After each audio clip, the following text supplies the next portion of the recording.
3. It must have been some imp of the perverse, or some sardonic pull from dark hidden sources, which made me change my plans as I did. I had long before resolved to limit my observations to architecture alone, and I was even then hurrying toward the square in an effort to get quick transportation out of this festering city of death and decay. But the sight of old Zadok Allen set up new currents in my mind and made me slacken my pace uncertainly. I had been assured that the old man could do nothing but hint at wild, disjointed, and incredible legends, and I had been warned that the natives made it unsafe to be seen talking to him. Yet the thought of this aged witness to the town's decay, with memories going back to the earliest days of ships and factories, was a lure that no amount of reason could make me resist. After all, the strangest and maddest of myths are merely symbols or allegories based upon truth, and old Zadok must have seen everything which went on around Innsmouth for the last 90 years. Curiosity flared up beyond sense and caution, and in my youthful egotism I fancied I might be able to sift a nucleus of real history from the confused, extravagant outpouring I would probably extract with the aid of raw whiskey. I knew that I could not accost him then and there, for the firemen would surely notice and object. Instead, I reflected, I would prepare by getting some bootleg liquor at a place where the grocery boy had told me it was plentiful. Then I would loaf near the fire station in apparent casualness, and fall in with old Zadok after he had started on one of his frequent rambles. The youth said that he was very restless, seldom sitting around the station for more than an hour or two at a time. A quart of whiskey was easily, though not cheaply, obtained in the rear of a dingy variety store just off the square in Elliott Street. The dirty-looking fellow who waited on me had a touch of the staring Innsmouth look, but was quite civil in his way, being perhaps used to the custom of such convivial strangers, truckmen, gold buyers, and the like, as were occasionally in town. Re-entering the square, I saw that luck was with me, for, shuffling out of Payne Street around the corner of the Gilman house, I glimpsed nothing less than the tall, lean, tattered form of old Zadok Allen himself. In accordance with my plan, I attracted his attention by brandishing my newly purchased bottle, and soon realized that he had begun to shuffle wistfully after me as I turned into Waite Street on my way to the most deserted region I could think of. I was steering my course by the map the grocery boy had prepared, and was aiming for the wholly abandoned stretch of southern waterfront which I had previously visited. The only people in sight there had been the fishermen on the distant breakwater, and by going a few squares south I could get beyond the range of these, finding a pair of seats on some abandoned wharf, and being free to question old Zadok unobserved for an indefinite time. Before I reached Main Street I could hear a faint and wheezy "Hey, mister!" behind me, and I presently allowed the old man to catch up and take copious pulls from the quart bottle. I began putting out feelers as we walked along to Water Street and turned southward amidst the omnipresent desolation and crazily tilted ruins, but found that the aged tongue did not loosen as quickly as I had expected. At length I saw a grass-grown opening toward the sea between crumbling brick walls, with the weedy length of an earth and masonry wharf projecting beyond. Piles of moss-covered stones near the water promised tolerable seats, and the scene was sheltered from all possible view by a ruined warehouse on the north. Here, I thought, was the ideal place for a long, secret colloquy, so I guided my companion down the lane and picked out spots to sit in among the mossy stones. The air of death and desertion was ghoulish, and the smell of fish almost insufferable, but I was resolved to let nothing deter me. About 4 hours remained for conversation if I were to catch the 8 o'clock coach for Arkham, and I began to dole out more liquor to the ancient tippler, meanwhile eating my own frugal lunch. In my donations I was careful not to overshoot the mark, for I did not wish Zadok's vinous garrulousness to pass into a stupor. After an hour his furtive taciturnity shewed signs of disappearing, but much to my disappointment he still sidetracked my questions about Innsmouth and its shadow-haunted past. He would babble of current topics, revealing a wide acquaintance with newspapers and a great tendency to philosophize in the sententious village fashion. Toward the end of the second hour, I feared my quart of whiskey would not be enough to produce results, and was wondering whether I had better leave old Zadok and go back for more. Just then, however, chance made the opening which my questions had been unable to make, and the wheezing ancient's ramblings took a turn that caused me to lean forward and listen alertly. My back was toward the fishy-smelling sea, but he was facing it, and something or other had caused his wandering gaze to light on the low, distant line of Devil Reef, then showing plainly and almost fascinatingly above the waves. The sight seemed to displease him, for he began a series of weak curses which ended in a confidential whisper and a knowing leer. He bent toward me, took hold of my coat lapel, and hissed out some hints that could not be mistaken. "Thar's where it all begun, that cursed place of all wickedness where the deep water starts. Gate o' hell, sheer drop down to a bottom no sound and land kin tetch. Old Captain Obed done it, him that found out more'n was good for him in the South Sea Islands. Everybody was in a bad way them days, trading falling off, mills losing business, even the new ones, and the best of our menfolk kilt a privateerin' in the War of 1812 were lost with the Elizee brig and the Ranger Snow, both of 'em Gilman venters. Obed Marsh he had 3 ships afloat, Brigantine Columby, Brig Hetty, and bark Summitry Queen.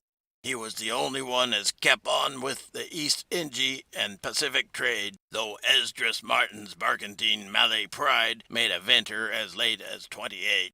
Never was nobody like Captain Obed. Old limb o' Satan, I can mind him a-tellin' about furrin parts, and callin' all the folks stupid for goin' to Christian meetin' and bearin' their burdens meek and lowly. Says they'd orter git better gods like some o' the folks in the Ingies, gods as 'ud bring 'em good fishin' in return for their sacrifices, and 'ud really answer folks' prayers. Matt Elliott, his fust mate, talked a lot too, only he was agin folks doin' any heathen things. Told about an island east o' Otaheite, whar they was a lot o' stone ruins older'n anybody knew anything about, kind o' like them on Ponape in the Carolines, but with carvin's of faces that looked like big statues on Easter Island. They was a little volcanic island near thar, too, whar they was other ruins with different carvin's, ruins all wore away like they'd been under the sea onct, and with pictures of awful monsters all o'er 'em. Wall, sir, Matt, he says the natives around thar had all the fish they could catch, and sported bracelets and armlets and head rigs made out of the queer kind of gold, and covered with pictures of monsters just like the ones covered all over the ruins on the little island, sort of fish-like frogs, or frog-like fishes, that was drawed in all kinds of positions like they was human beings. Nobody could git out of them where they got all the stuff, and all the other natives wondered how they managed to find fish in plenty when even the very next islands had lean pickin's. Matt, he got to wonderin' too, and so did Captain Obed. Obed, he notices, besides, that lots of the handsome young folks 'd drop out of sight for good from year to year, and that they want many old folks around. Also, he thinks some of the folks look derned queer, even for Kanakies. It took Obed to get the truth out of them heathens. I don't know how he done it, but he begun to tradin' for the gold-like things they wore, asked 'em where they come from, and ef they could get more, and finally wormed the story out the old chief, Wallachia they called him. Nobody but Obed 'ud ever believe the old yeller devil, but the captain could read folks like they was books. Nobody never believes me now when I tell 'em, and I don't s'pose you will, young feller, though come to look at ye, you have kind of got them sharp readin' eyes like Obed had."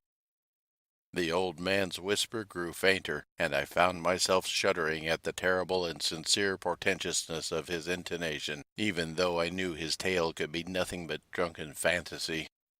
Well, sir, Obed he learnt there's things on this earth as most folks never heerd about, and wouldn't believe if they did hear. It seems these Kanakies was sacrificing heaps of their young men and maidens to some kind of god things that lived under the sea, and getting all kinds of favor in return. They met the things on the little islet with the queer ruins, and it seems them awful pictures of frogfish monsters were supposed to be pictures of these things. Maybe they was the kind of critters as got all the mermaid stories and such started. They had all kinds of cities on the sea bottom, and this island was heaved up from thar. Seems they was some kind of things alive in the stone buildings when the island come up sudden to the surface. That's how the Kanakies got wind they was down thar.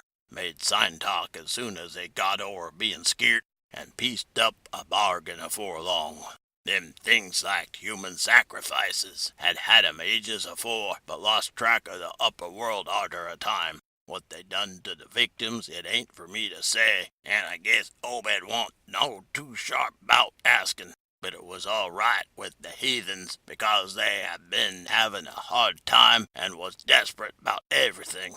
They give a certain number of young folks to see things twict every year, May Eve and Halloween, regular as could be. Also give some of the carved knickknacks that they made. What the things agreed to give in return was plenty of fish. They druv 'em in from all over the sea, and a few gold-like things now and then.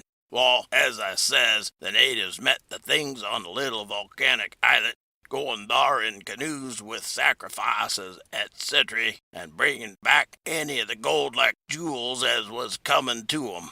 At fust the things didn't never go on to the main island, but arter a time they come to want to. Seems they hankered arter mixin' with the folks, and havin' gent ceremonies on the big days, May Eve and Halloween. You see, they was able to live both in and out of water, what they call amphibians, I guess.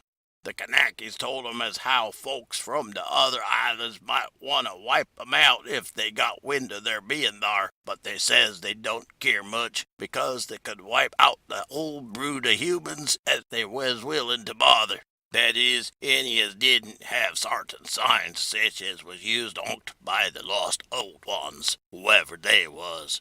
But not wantin' to bother, they'd lay low when anybody visited the island.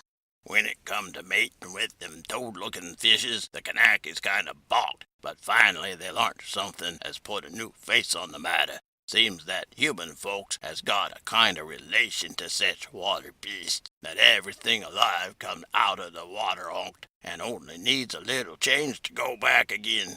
Them things told the Kanakies that ef they mixed bloods, there'd be children as 'ud look human at first, but later turn more and more like the things, till finally they take to the water and join the main lot of things down thar. And this is the important part, young feller. Them as turned into fish things and went into the water wouldn't never die. Them things never died, 'cept they was kilt violent. Wall, sir, it seems by the time Obed knowed them islanders, they was all full of fish blood from the deep water things. When they got old and begun to chew it, they was kept hid till they felt like taking to the water and quitting the place. Some was more tetched than others, and some never did change quite enough to take to the water, but mostly they turned out just the way them things said.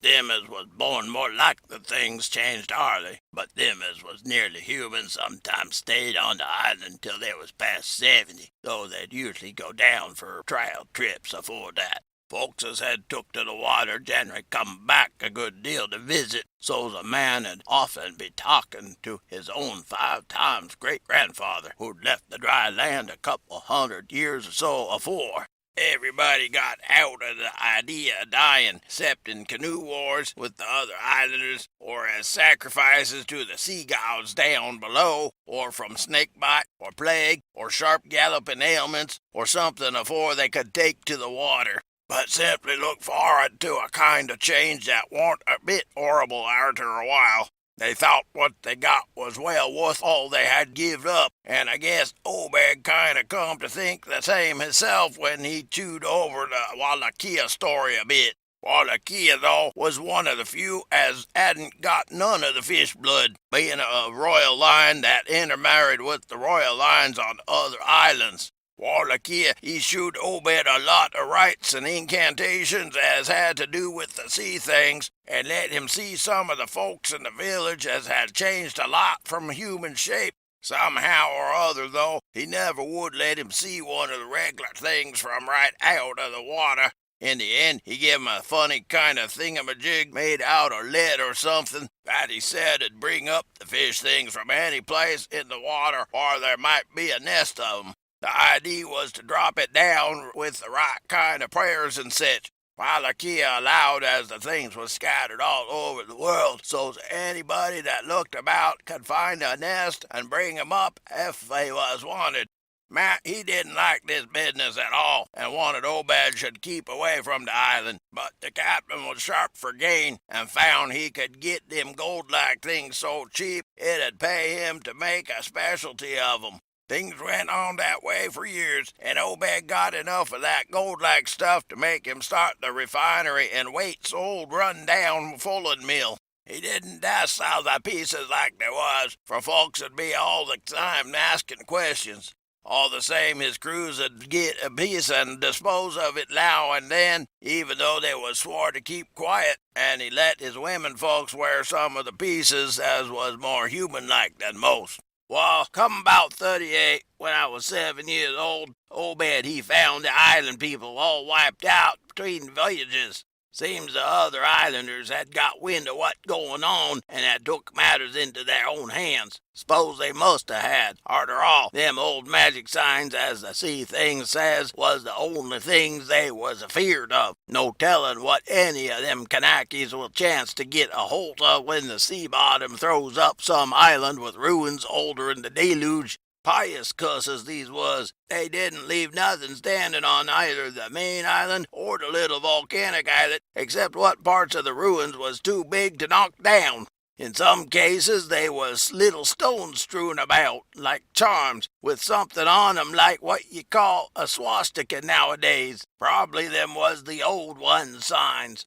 Folks all wiped out, no trace of no gold-like things, and none of the nearby Kanakies 'ud breathe a word about the matter. Wouldn't even admit there'd ever been any people on that island. That naturally hit Obed pretty hard, seeing as his normal trade was doing very poor. It hit the whole of Innsmouth, too, because in seafaring days what profited the master of a ship generally profited the crew proportionate. Most of the folks around the town took the hard times kind of sheep-like and resigned, but they was in bad shape because the fishing was petering out and the mills wa'n't doing none too well. Then's the time Obed he begun a cursin' at the folks for being dull sheep and prayin' to a Christian heaven as didn't help 'em none. He told 'em he knowed of folks as prayed to gods that give something ye really need, and says ef a good bunch of men 'ud stand by him, he could maybe git a hold of sartin powers as 'ud bring plenty of fish and quite a bit of gold. Of course, them as sarved on the Sumatry Queen and seed the island knowed what he meant, and wa'n't none too anxious to get clost to the sea things like they'd heerd tell on. But them as didn't know what 'twas all about got kind of swayed by what Obed had to say, and begun to ask him what he could do to set 'em on the way to the faith as 'ud bring 'em results.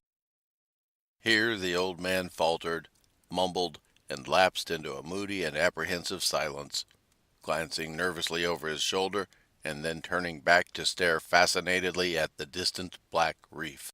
When I spoke to him, he did not answer, so I knew I would have to let him finish the bottle. The insane yarn I was hearing interested me profoundly, for I fancied there was contained within it a sort of crude allegory based upon the strangeness of Innsmouth and elaborated by an imagination at once creative and full of scraps of exotic legend. Not for a moment did I believe that the tale had any real substantial foundation, but none the less the account held a hint of genuine terror, if only because it brought in references to strange jewels clearly akin to the malign tiara I had seen in Newburyport. Perhaps the ornaments had, after all, come from some strange island, and possibly the wild stories were lies of the bygone Obed himself rather than of this antique toper.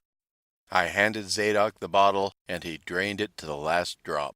It was curious how he could stand so much whiskey, for not even a trace of thickness had come into his high, wheezy voice.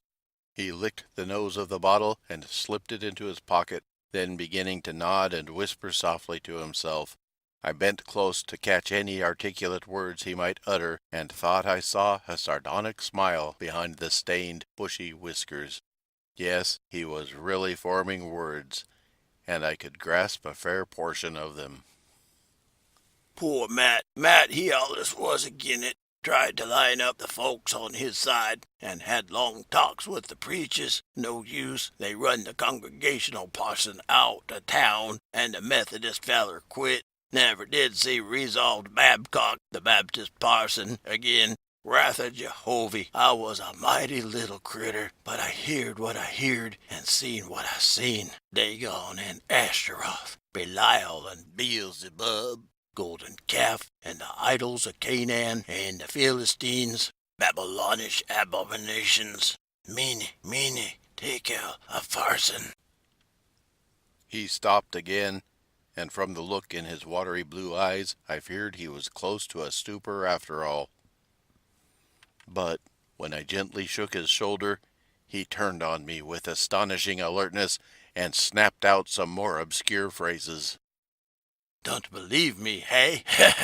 Then just tell me, young feller, why Captain Obed and 20-odd other folks used to row out to Devil Reef in the dead of night and chant things so loud you could hear 'em all over town when the wind was right. Tell me that, hey? And tell me why Obed was allus dropping heavy things down into the deep water to other side of the reef where the bottom shoots down like a cliff lower'n you can sound. Tell me what he done with that funny-shaped lead thingamajig as Wallachia give him, hey boy? And what did they all howl on May Eve and again the next Halloween? And why'd the new church parsons, fellers as used to be sailors, wear them queer robes and cover theirselves with them gold-like things Obed brung, hey?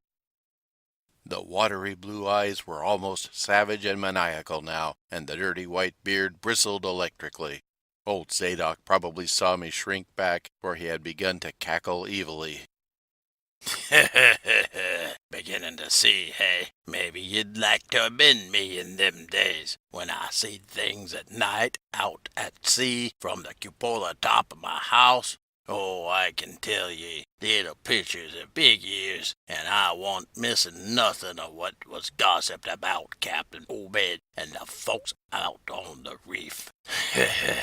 How about that night I took my pa's ship's glass up to the cupola and seed the reef a-bristling thick with shapes that dove off quick soon's the moon riz. Obed and the folks was in a dory, but them shapes dove off the far side into the deep water and never come up. How'd you like to be the little shaver alone in a cupola a-watching shapes as want human shapes, hey? The old man was getting hysterical, and I began to shiver with a nameless alarm. He laid a gnarled claw on my shoulder, and it seemed to me that its shaking was not altogether that of mirth. S'pose one night you seed something heavy heaved off an Obed's dory abon the reef, and then larnt next day a young feller was missing from home, hey? Did anybody ever see Hyde O'Hare or Hiram Gilman again, did they? And Nick Pierce, and Llewellyn Waite, and Adoniram Southwick, and Henry Garrison, eh? Shapes talking sign language with their hands, them as had real hands. Wall, sir, that was the time Obed begun to git on his feet again. Folks see his 3 darters a-wearing gold-like things as nobody's ever seen on 'em afore, and smoke started comin' out of the refinery chimbley. Other folks were prosperin' too. Fish begun to swarm into the harbor to fit a kill, and heaven knows what size cargoes we begun to ship out to Newburyport, Arkham, and Boston. 'Twas then Obed got the old branch railroad put through. Some Kingsport fishermen heerd about the catch and come up in sloops, but they was all lost. Nobody ever see 'em again. And just then our folks organized the Esoteric Order o' Dagon and bought Masonic Hall off in Calvary Commandery for it. Matt Elliott was a Mason and agin the sellin', but he dropped out of sight just then. Remember, I ain't saying Obed was set on having things just like they was on that Kanaki Isle. I don't think he aimed at first to do no mixin', nor raising no young'uns to take to the water and turn into fishes with eternal life. He wanted them gold things, and was willin' to pay heavy, and I guess the others was satisfied for a while. Come in '46, the town done some lookin' and thinkin' for itself. Too many folks missin'. Too much wild preachin' at meetin' of a Sunday. Too much talk about that reef. I guess I done a bit by tellin' Selectman Mowry what I seed from the cupola. They was a party one night as follered Obed's crowd out to the reef, and I heard shots betwixt the dories. Next day, Obed and 32 others was in a gaol, with everybody a-wonderin' just what was afoot and just what charge agin them could be got to Holt. God, if anybody looked ahead a couple weeks later, when nothing had been throwed into the sea for that long. Zadok was showing signs of fright and exhaustion, and I let him keep silence for a while, though glancing apprehensively at my watch. The tide had turned and was coming in now, and the sound of the waves seemed to arouse him. I was glad of that tide, for at high water the fishy smell might not be so bad. Again I strained to catch his whispers. That awful night, I seed 'em. I was in the cupola. Hordes of 'em, swarms of 'em, all over the reef and swimming up the harbor into the Manusat. God, what happened in that streets of Innsmouth that night? They rattled our door, but Pa wouldn't open. Then he clumb out the kitchen winder with his musket to find Selectman Mowry and see what he could do. Mounds of the dead and the dying, shots and screams, shouts of old squire and town squire and New Church Green. Gaol throwed open, proclamation, treason. Called it the plague when folks come in and found half our people missing. Nobody left but them us join in with Obed and them things, or else keep quiet. Never heard of my pa no more. The old man was panting and perspiring profusely. His grip on my shoulder tightened. Everything cleaned up in the morning, but they was traces. Obed, he kinder takes charge and says things is going to be changed.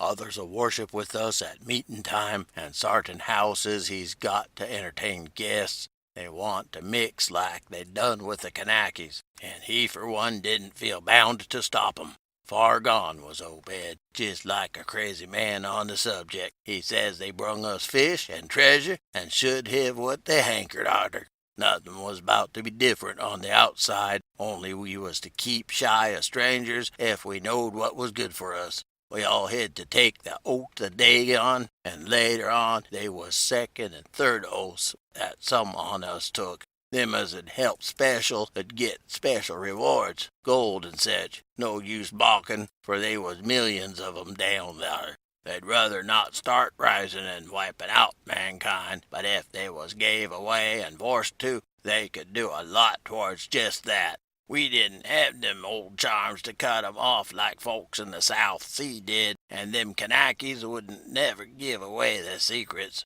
Yield up enough sacrifices and savage knick-knack and harborage in the town when they wanted it, and they'd let well enough alone. Wouldn't bother no strangers as might bear tales outside, that is, without they got pryin'. All in the band of the faithful, Order of Dagon, and the children should never die, but go back to the Mother Hydra and Father Dagon, what we all come from want. Ya, Cthulhu, Fadagan, Fingloi, Manglona, Cthulhuria, Uganago, Fdagan. Old Zadok was fast lapsing into stark raving, and I held my breath. Poor old soul, to what pitiful depths of hallucination had his liquor, plus his hatred of the decay, alienage, and disease around him, brought that fertile, imaginative brain? He began to moan now, and tears were coursing down his channeled cheeks into the depths of his beard. God, what I seen since I was 15-year-old. Many, take out a farcin'. The folks as was missin', and them as kilt theirselves, them as told things in Harkham or Ipswich or such places, was all called crazy, like you're a-callin' me right now. But God, what I seen, they'd kilt me long ago, for what I know. Only I'd taken the first and second oaths a dagon off an Obed, so was protected, unless a jury of 'em proved I told things knowin' and deliberate. But I wouldn't take the third oath. I died ruther'n take that. It got wuss around Civil War time, when children born since '46 begun to grow up, some of 'em, that is. I was afeard, never did no pryin' arter that awful night, and never see one of them close to in all my life. That is, never no full-blooded one. I went to the war, and ef I'd had any guts or sense, I'd never come back, but settled away from here. But folks wrote me things wa'n't so bad. That, I suppose, was because government draftmen was in town arter '63. Arter the war it was just as bad agin. People begun to fall off. Mills and shops shut down. Shipping stopped, and the harbor choked up. Railroad gives up, but they never stopped swimming in and out of the river from that cursed reef of Satan, and more attic windows got boarded up, and more noises was heard in houses as wa'n't supposed to hev nobody in 'em. Folks outside hev their stories about us. S'pose you've heerd a plenty on 'em, seein' what questions you asked. Stories about things they've seed now and then, and about the queer jewelry as still comes in from somewheres and ain't quite all melted up. But nothing ever gets definite. Nobody'll believe nothing. They call them gold-like things pirate loot, and allow the Innsmouth folks his furrin blood, or is distempered or something. Besides, them that lives here shoo off as many strangers as they can, and encourage the rest not to get very cur'ous, especially around night time. Beasts balk at the critters. Hosses wasn't mills, but when they got autos, that was all right.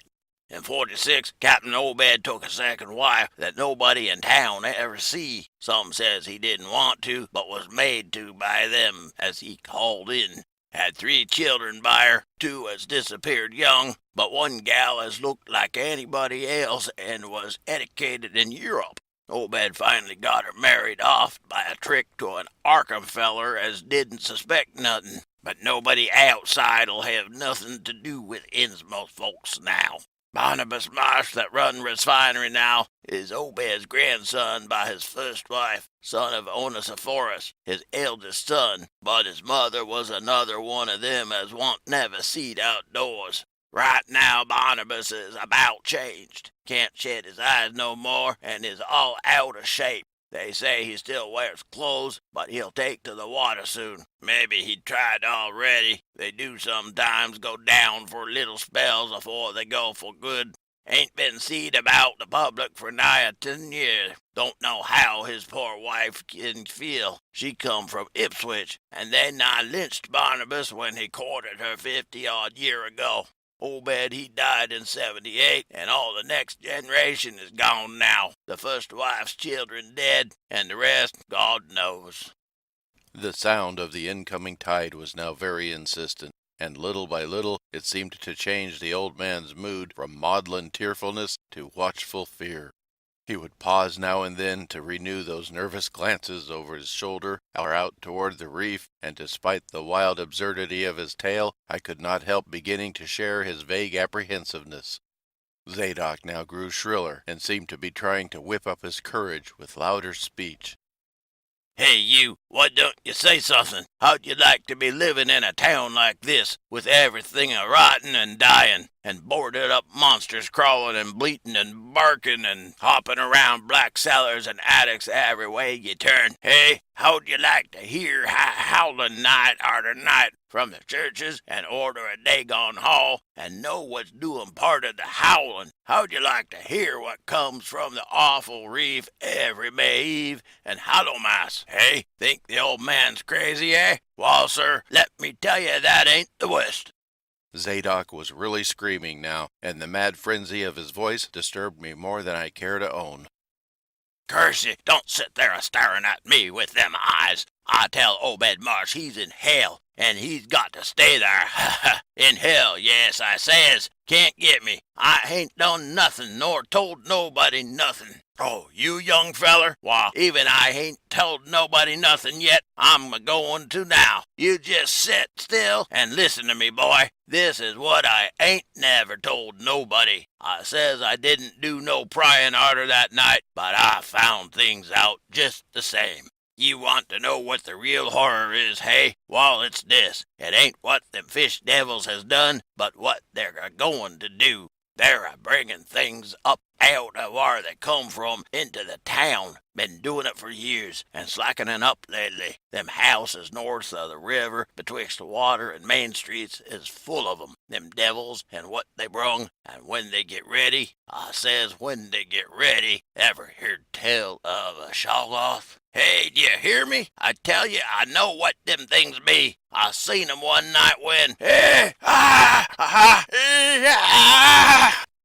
The hideous suddenness and inhuman frightfulness of the old man's shriek almost made me faint. His eyes, looking past me toward the malodorous sea, were positively starting from his head, while his face was a mask of fear worthy of Greek tragedy. His bony claw dug monstrously into my shoulder, and he made no motion as I turned my head to look at whatever he had glimpsed. There was nothing I could see, only the incoming tide, and perhaps one set of ripples more local than the long-flung line of breakers. But now Zadok was shaking me, and I turned back to watch the melting of that fear-frozen face into a chaos of twitching eyelids and mumbling gums. Presently his voice came back, albeit as a trembling whisper. Get out of here. Get out of here. They seen us. Get out for your life. Don't wait for nothing. They know now. Run for it. Quick, out of this town. Another heavy wave dashed against the loosening masonry of the bygone wharf and changed the mad ancient's whisper to another inhuman and blood-curdling scream. Yah! Yah! Before I could recover my scattered wits, he had relaxed his clutch on my shoulder and dashed wildly inland toward the street, reeling northward around the ruined warehouse wall. I glanced back at the sea, but there was nothing there, and when I reached Water Street and looked along it toward the north, there was no remaining trace of Zadok Allen.